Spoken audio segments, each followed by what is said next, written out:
ഫ്രാൻസിനെതിരെയുള്ള മത്സരത്തിൽ ചോദ്യചിഹ്നങ്ങൾ വീണു തുടങ്ങിയപ്പോൾ ആഞ്ചലോട്ടിക്ക് മുന്നിൽ വ്യക്തമായ മറുപടി ഉണ്ടായിരുന്നില്ല. എന്നാൽ ക്രൊയേഷ്യ തളച്ചിട്ടതോടെ ആ വിടവ് മഞ്ഞപ്പട നികത്തിയിട്ടുണ്ട്.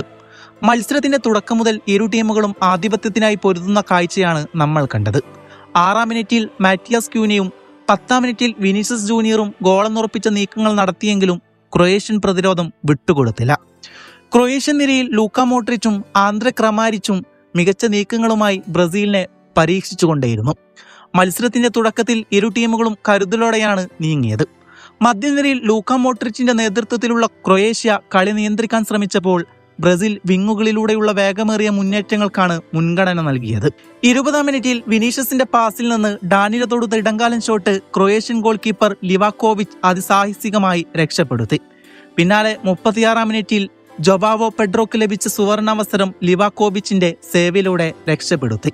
ആദ്യ പകുതി ഗോൾ രഹിതമായി അവസാനിക്കുമെന്ന് കരുതിയിരിക്കെയാണ് കാനറിപ്പട തങ്ങളുടെ ആദ്യ പ്രഹരം ഏൽപ്പിച്ചത്.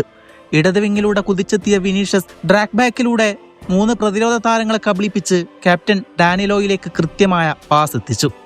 ബോക്സിന്റെ മധ്യത്തിൽ നിന്നുള്ള ഡാനിലോയുടെ ഉജ്ജ്വലമായ ഇടംകാലൻ ഷോട്ട് ക്രൊയേഷ്യൻ ഗോൾ കീപ്പർ ലിവാക്കോവിച്ചിനെ കാഴ്ചക്കാരനാക്കി വലയുടെ ഇടത് മൂലയിലേക്ക് തുളച്ചു കയറി. അതോടെ ബ്രസീൽ തങ്ങളുടെ വരവറിയിക്കുകയാണ്. 2-ാം പകുതിയിൽ ബ്രസീൽ ആധിപത്യം തുടർന്നുവെങ്കിലും കളി അവസാന 10 മിനിറ്റിലേക്ക് കടന്നപ്പോൾ ക്രൊയേഷ്യ ഉണർന്നു കളിച്ചു. 84-ാം മിനിറ്റിൽ ടോണി ഫ്രൂക്കിന്റെ അസിസ്റ്റിൽ നിന്നും ലോവ്റോ മേജർ നേടിയ ഗോളിലൂടെ ക്രൊയേഷ്യ സമനില പിടിച്ചു. ബോക്സിന്റെ എഡ്ജിലേക്ക് കയറി വന്ന ഗോൾ കീപ്പർക്ക് യാതൊരു അവസരവും നൽകാതെ ലോവ്റോ പന്ത് വലയിലേക്ക് എത്തിച്ചു. അതോടെ ഇരു ടീമുകൾക്കും കാര്യങ്ങൾ നിർണായകമായി. നമ്മൾ ഗെയിം ചേഞ്ചർ എന്നൊക്കെ പറയാറില്ലേ, അത്തരത്തിലുള്ളൊരു പ്രകടനമായിരുന്നു എൻട്രിക്കിന്റെ ഭാഗത്തു നിന്നും ഉണ്ടായത്. 76-ാം മിനിറ്റിൽ പകരക്കാരനായി ഇറങ്ങിയ യുവതാരം മത്സരത്തിന്റെ ഗതി തന്നെ മാറ്റിമറിച്ചു. നമുക്കറിയാം, ഫ്രഞ്ച് ലീഗിൽ എൻട്രിക് അയിഞ്ഞാടുകയാണ്. 86-ാം മിനിറ്റിൽ ബോക്സിനുള്ളിൽ എൻട്രിക്കിനെ ഫൗൾ ചെയ്തതിന് റഫറി ബ്രസീലിന് അനുകൂലമായി പെനാൽറ്റി വിധിക്കുന്നു. കിക്കെടുത്ത ഈഗോർ തിയാഗോ ലക്ഷ്യം തെറ്റിക്കാതെ പന്ത് വലയിലാക്കി ബ്രസീലിന് 2-1 ലീഡ് സമ്മാനിക്കുന്നു. എന്നാൽ ബ്രസീലിന്റെ അടി അവിടെയും അവസാനിച്ചില്ല. അധിക സമയത്ത് എൻട്രിക്കിന്റെ അളന്നുമുറിച്ച ത്രൂപാസിൽ നിന്നും ഗബ്രിയൽ മാർട്ടിനെല്ലിയുടെ നിലം പറ്റിയുള്ള ഷോട്ട് ടീമിന് 3-ാമത്തെ ഗോളും സമ്മാനിച്ചു. അതോടെ ഫ്രണ്ട്ലി മത്സരത്തിലെ ക്രൊയേഷ്യയുടെ വിജയമോഹവും കെട്ടണഞ്ഞു.